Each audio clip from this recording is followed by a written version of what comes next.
The life you're living isn't random. It's a prison designed brick by brick to drain your money, your time, and your will. Machiavelli wrote that men are driven by two principal impulses, either by love or by fear. The rulers of every age understood that fear is more reliable, and so they designed systems that quietly turn your fears into chains. If you look closely, you'll see these chains are not iron bars, but rituals and routines polished to look like freedom. They tell you that you are free because you can choose what to consume, where to work, or which politician to follow. But these are choices inside a cage. The true architecture is hidden in plain sight. From the beginning, the pattern is the same. As a child, you were told to obey the rules, follow instructions, color inside the lines. The school was less about knowledge and more about conditioning. Facts were secondary to obedience. You were rewarded not for thinking differently, but for repeating what was already approved. This was the first wall built around you. By the time you left school, you had learned the habit of waiting for permission. That habit alone was enough to ensure that when you stepped into the so-called real world, you would walk straight into the second wall, the job. The job is the perfect prison because it pays you just enough to stay alive, but not enough to be free. You trade your time, the one resource you can never replace, for money that evaporates into bills, debt, and distractions. Machiavelli observed that men more quickly forget the death of their father than the loss of their patrimony. In modern terms, people will tolerate almost any humiliation as long as the paycheck keeps coming. This is how the rulers keep you tied down. You will beg for a raise, sacrifice your health, silence your voice, all to avoid losing that one lifeline they have designed to control you. History shows us this is not new. In ancient Rome, the emperors knew the crowd could revolt if their hunger grew too sharp. So they created bread and circuses. Give the people food and entertainment, and they will never rise against you. Centuries later, Renaissance princes kept guilds and courts that restricted who could trade, who could marry, who could speak in public squares. Today's elites have perfected this same pattern. They offer you endless entertainment on glowing screens, enough comfort food to keep you sluggish, and just enough credit to keep you spending. Bread and circuses, upgraded for the digital age. But the deception runs deeper. The system does not simply want you poor in money. It wants you poor in spirit, poor in vision, poor in imagination. A wealthy man in the mind is dangerous even if his pockets are empty. So from every angle, the design is to shrink your horizon. They encourage you to chase crumbs, weekend pleasures, promotions, shiny gadgets, while the rulers sit at the table and eat the cake. You scroll through the lives of celebrities, mistaking their theater for real power. You argue online about politics, mistaking noise for influence. Meanwhile, the true architects of the system remain invisible, because their power thrives not on being seen, but on being obeyed without question. Think about the life of the average man today. He wakes in the dark to the sound of an alarm, sits in traffic, spends his hours on tasks designed to enrich someone else, and returns home drained, only to anesthetize himself with television or his phone until it is time to repeat. He dreams of freedom, but only for the brief hours of the weekend. He tells himself that retirement will be the reward, as though the scraps left in old age could make up for decades of wasted strength. This routine is not an accident. It is the exact outcome the designers intended, an obedient subject who fuels the machine with his energy while believing he chose it freely. Machiavelli warned that rulers will always build systems to protect themselves, not their subjects. He noted that the promise given was a necessity of the past. The word broken is a necessity of the present. What does this mean today? It means the promises you were fed. Education leads to prosperity. Loyalty leads to security. Obedience leads to freedom. Were useful when you were young and malleable. But as you grow older, those promises are quietly broken, replaced with the harsh reality that the system never existed for your benefit. You were groomed for dependence, not independence.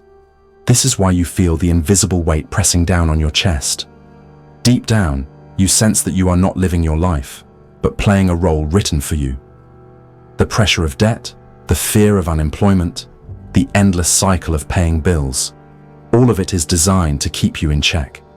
And whenever this truth begins to burn too hot, the system cools you down with new distractions. The latest phone, the next series to binge, the next election to place your hopes in. All of it is noise. All of it is sugar-coating the chains. Some will deny this. They will say, "My choices are my own, no one forces me." Yet watch them panic at the thought of losing their paycheck. Watch them silence themselves when their boss disapproves. Watch them avoid risks that could free them because they fear the judgment of others. Freedom is not proven by words but by action, and most men prove every day that their chains are real. But here is the thought that unsettles the rulers. What if the cage is not flawless?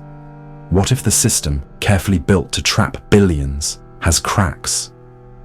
Machiavelli would remind you that every structure, no matter how solid it appears, hides weaknesses. He would say, "A wise prince must always find the fox and the lion in himself. The fox to recognize the trap, the lion to frighten the wolves." In other words, it is not enough to notice the system. You must learn how to play inside it without being devoured by it. And this is where most men fail. They complain, they rant, they blame, but they never study the design itself. They remain sheep, comfortable inside the pen, never asking why the fence exists or who benefits from it. They fight over crumbs while the feast continues above them. Yet there are a few who learn to watch. They see the shepherd's patterns, they notice when the gate opens, and they understand that the exit will never be announced. It must be taken. If you understand this, then you begin to see your life differently. Your time is not simply hours to be sold. Your attention is not a toy to be given away.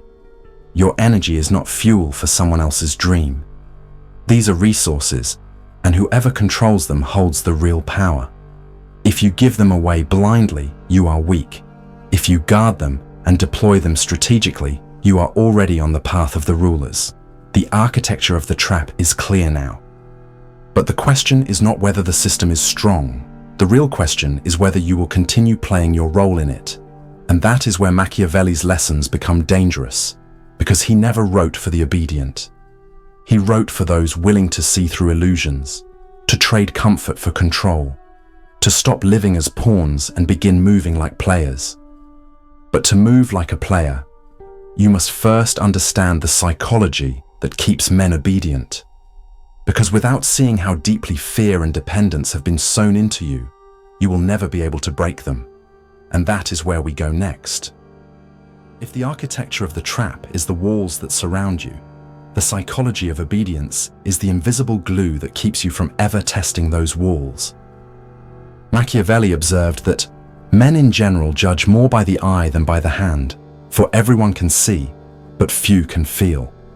This insight reveals why appearances matter more than reality, and why the system teaches you to perform rather than to think. It wants you to look successful, to look obedient, to look normal. The show is what keeps you quiet, and as long as you are busy keeping up the performance, you won't dare question the stage itself. This is why schools condition you not to rebel. Notice how the model student is praised not for original thought, but for compliance. He sits quietly, memorizes, repeats, scores well, and is told he has a future. Yet the one who questions too deeply is punished, mocked, or labeled a troublemaker. The lesson is clear. Obedience equals security. Disobedience equals danger. When that child grows into an adult, the same lesson plays out in the workplace. The employee who nods, works late, and avoids confrontation is called reliable. The one who resists, who dares to ask why, is quietly pushed aside. The habit of obedience is drilled until it becomes instinct. This is why poverty is not just about money. It is about mindset. A man who fears failure more than he desires freedom is already poor no matter how much he earns. He will play safe, cling to comfort, and avoid risks that could lead to power. Machiavelli warned that there is nothing more difficult to take in hand, more perilous to conduct, or more uncertain in its success than to take the lead in introducing a new order of things. People cling to the familiar, even when the familiar is a cage, because obedience feels safer than uncertainty. This is why most never leave the pen. Think of the sheep in a fenced pasture. They are well fed, comfortable, even cared for. They know the fence is there, but they no longer mind it. They have internalized the limits. The shepherd can sleep soundly because the sheep have learned to police themselves. Machiavelli would say, "Stop being the sheep, become the wolf." The wolf studies patterns, bides his time, and slips through the cracks when no one expects it. Most men, however, choose the sheep's comfort over the wolf's freedom, and they convince themselves that it is noble to obey, that safety is better than strength. They choose slavery, dressed as security. But what about those who sense something is wrong? Their families tell them to be realistic. Their friends mock them for being ambitious. Their colleagues tell them to be patient, to wait their turn. And because most people fear standing alone, they fall back into line. This is how the psychology of obedience spreads, not just through institutions, but through the pressure of the herd itself. Anyone who steps out is branded reckless, arrogant, or foolish. The system does not even need to enforce its rules with violence anymore. It lets the majority shame the minority into obedience, and shame is often a sharper chain than iron. Look at the lives of the so-called successful who followed every rule. They spent decades climbing corporate ladders, only to find themselves owned by debt, tethered to obligations, and unable to retire with dignity. They are not masters of their lives. They are well-fed captives, rewarded for obedience, but stripped of sovereignty. Contrast this with the rare few who broke away. They may have been mocked at first for taking risks, for leaving safe jobs, for questioning authority. But in time, those same critics watch with envy as the wolf carves his own path. This is why when one man escapes, the system trembles. Because his existence proves that freedom is possible. And make no mistake, the system fears this above all else. When you begin to question, you destabilize its illusion. When you stop reacting with fear, you break its spell. Your fear is its greatest resource. Fear of losing status, fear of losing approval, fear of losing comfort. As long as you fear, you obey. Machiavelli knew that rulers prefer subjects who are frightened because fear paralyzes thought. But he also taught that when fear is mastered, it becomes a weapon for the one who controls it. The same energy that once enslaved you can be redirected into discipline and courage. This is why attention is more valuable than gold. Your fear fuels your obedience, but your attention fuels their empire. Every moment you give to endless scrolling, every argument you join online, every advertisement you absorb strengthens the cage. The rulers do not need your agreement, they need your attention. Because what you attend to becomes what you obey. When you choose distraction over discipline, you surrender the one thing you cannot replace, your time. The clever rulers know this, and so they design their traps not only around jobs and debt, but around the very devices you hold in your hands. At this point, you may feel the weight of recognition. You may see how much of your life has been scripted by forces you never questioned. And yet, awareness is only the first spark. Without strategy, it will burn out. This is where Machiavelli flips the script. He would not tell you to shout about your chains or rebel blindly. He would tell you to learn how to use the very structures designed to hold you down. He would say, "It is not titles that honor men, but men that honor titles." In other words, the power is not in the job, the school, or the system.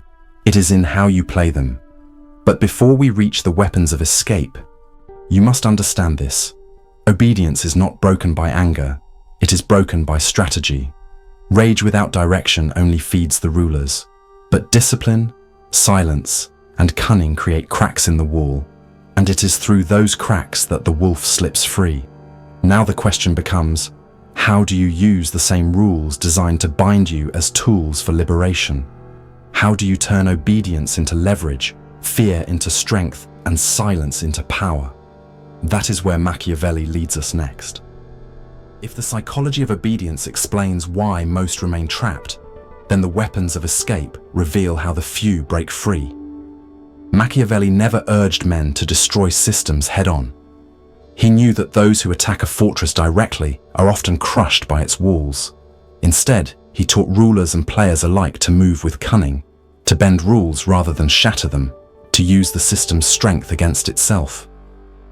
A wise man, he wrote, ought always to follow the paths beaten by great men, and to imitate those who have been supreme.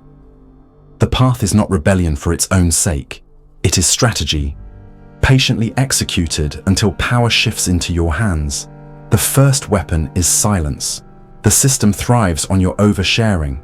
It wants you to reveal your thoughts, your plans, your doubts, because the more you reveal, the easier you are to control. Notice how society trains you to seek validation. Share your goals online, announce your every move, and wait for the likes. But what Machiavelli understood is that power grows in shadows. When you conceal your intentions, you deny others the chance to sabotage you. Your silence unsettles them, forces them to guess, and protects your momentum. The wolf does not announce when he will strike. He moves unseen until the moment arrives. This is why rulers always counseled secrecy. It buys time and creates advantage. The second weapon is discipline. Not the hollow discipline of school bells or corporate schedules, but the discipline you forge yourself. The ability to focus on what matters, to say no to what weakens you, to guard your time as the treasure it is. The rulers fear disciplined minds because such people cannot be pacified with crumbs. They cannot be lulled by comfort or distracted by noise. Think of the merchants of Florence who built dynasties not by luck, but by ruthless focus, tracking every ledger, reinvesting every coin, refusing indulgence until they commanded true wealth. In our time, Elon Musk did not conquer industries by obeying conventions, but by enduring what others could not. Long hours, relentless pressure, disciplined vision. Discipline is the sword that cuts through the illusions of comfort. The third weapon is leverage. The system thrives by keeping you powerless, by ensuring you must sell your time 1 hour at a time.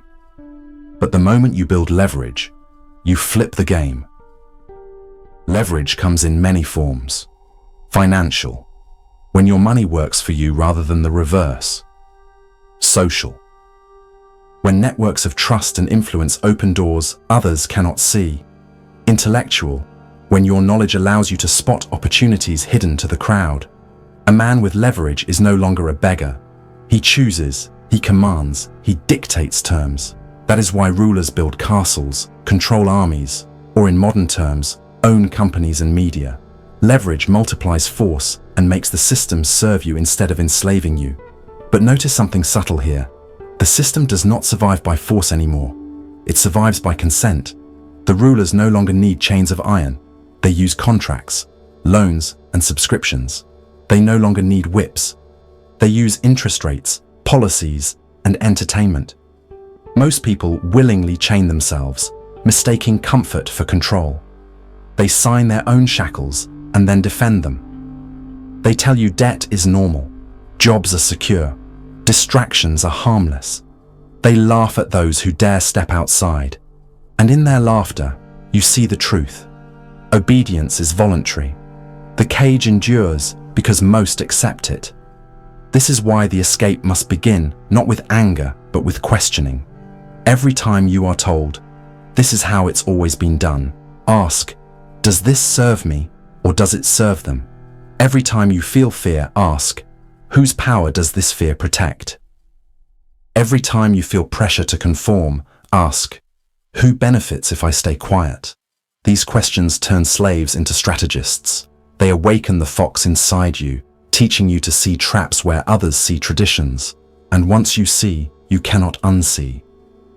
Picture the man who arms himself with these weapons. He no longer spills his thoughts freely. He speaks only when it matters. He no longer drifts from distraction to distraction. He focuses his time like a blade. He no longer begs for opportunity. He builds leverage until opportunities seek him. To the ordinary crowd, he appears strange, even dangerous. They mock him for being different. But beneath their mockery lies fear. Fear that his example proves their obedience was a choice, not a fate. And nothing terrifies the system more than the proof that freedom is possible. Machiavelli would remind you that rulers themselves use these methods. They never fought every battle. They chose the ones they could win. They never revealed all their plans. They cloaked them until execution. They never relied on brute strength alone. They built alliances, manipulated appearances, and exploited weaknesses. If princes could rise this way in a world of swords and daggers, you can rise this way in a world of contracts and codes. The tools change, but the principles endure. Yet the system will not surrender quietly. It will resist your awakening. It will try to lure you back into the herd with promises of safety and comfort. It will tempt you with distractions more seductive than ever. It will whisper that you are reckless, arrogant, or ungrateful. And many will fall back, preferring the security of chains to the uncertainty of freedom. But for those who persist, something extraordinary happens. They stop being players of the game and begin to shape the game itself. That is the advanced level, the stage Machiavelli would smile at. A man no longer trapped within the fortress, but one who learns to build his own. And this is where the real challenge begins, because to build power on your own terms, you must step beyond survival and begin thinking like a ruler. You must stop asking how to live comfortably within the cage and start asking how to design the stage itself. Most never reach this point, but for those who do, the endgame of power looks nothing like what the system promised. When a man has learned to see through the illusions, to resist obedience, and to wield silence, discipline, and leverage, he enters a different arena entirely. At this level, you are no longer asking how to endure the system. You are asking how to use it without ever being used by it. This is the endgame Machiavelli hinted at, to transform yourself from a pawn scrambling inside the board to a player who moves the pieces. Think of how the great rulers operated. They did not reject systems altogether. They bent them to their advantage. A Renaissance prince might attend the church not out of devotion, but to appear pious while quietly negotiating power in the shadows. Today, a billionaire might use regulation not as a cage, but as a moat, lobbying for laws that destroy competitors while securing his own empire. The strategy is the same. Systems are not enemies to be burned down. They are tools to be repurposed. A man who understands this no longer rages against the trap. He uses the trap's walls as leverage to climb higher. This is why Machiavelli insisted that the end justifies the means, not in the crude sense of blind ruthlessness, but in the deeper recognition that power is not bound by the rules it enforces on others. The elite today follow this principle instinctively. They donate publicly to causes that win them favor, while privately protecting their wealth offshore. They preach humility while constructing empires. They smile for cameras while shaping laws behind closed doors. The ordinary man thinks these contradictions make the powerful hypocrites. Machiavelli would laugh and say, "No, this makes them effective." Because the purpose of the system was never fairness. It was stability for the rulers. At this stage, wealth itself takes on a new meaning. The masses equate wealth with visible luxury, cars, watches, holidays, endless consumption. But this is false wealth, the bait meant to keep people chasing illusions. The true elite know that real wealth is measured in time, control, and sovereignty. The man who can wake when he chooses, work on what he chooses, and move where he chooses without asking permission. This man is richer than kings, because his wealth cannot be taken from him by a boss, a market collapse, or the opinions of the crowd. That is why Machiavelli argued that rulers must build a foundation no enemy can shake. For you, That foundation is independence of mind, mastery of money, and a network of trust that no distraction can fracture. And here lies the darkest truth. The system does not need you to succeed. It needs you to fail. A desperate man will always obey. A dependent man will never rebel. A man consumed by distractions will never organize his thoughts long enough to escape. Every subscription you sign, every loan you accept, every hour you waste is not just a mistake.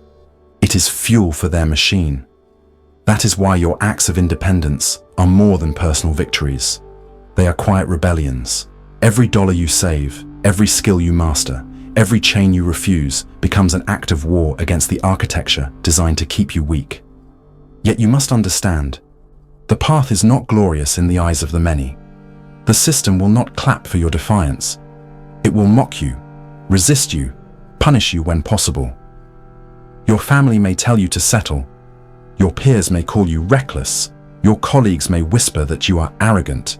But this too is part of the design, because when the crowd laughs at the wolf, they reassure themselves that they are safe as sheep. If you endure this ridicule, you prove yourself stronger than their fear. If you yield, you return to the pen. The choice will always rest with you. Picture the moment you finally step beyond the system's grip. No longer chasing every distraction, no longer begging for approval, no longer dependent on a paycheck that dictates your worth.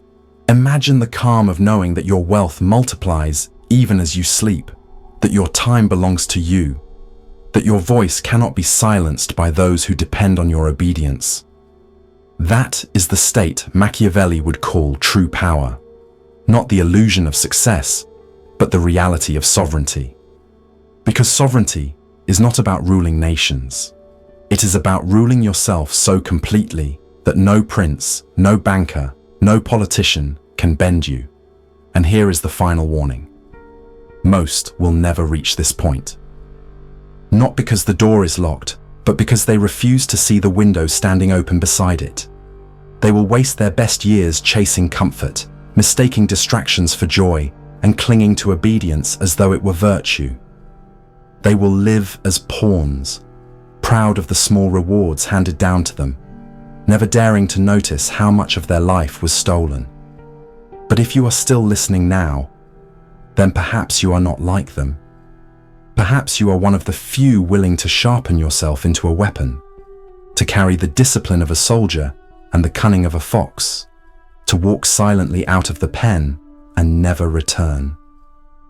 The system was built to keep you poor, but Machiavelli gave you the way out. He showed that power is never given, it is always taken. He showed that appearances are tools, that fear can be inverted, that silence can be louder than shouts. And he left behind the simple but ruthless truth. Those who dare to see the game can always find a way to play it differently. So now the decision falls to you. Will you continue to serve the machine, mistaking its crumbs for freedom? Or will you step onto the harder, lonelier path of the wolf, the path of strategy, discipline, and untouchable power? The system will not stop you. It will wait for you to chain yourself. But if you refuse, if you choose sovereignty over submission, then you will discover what the rulers fear most, a man who can no longer be controlled. And in a world built on chains, that man is the most dangerous thing alive.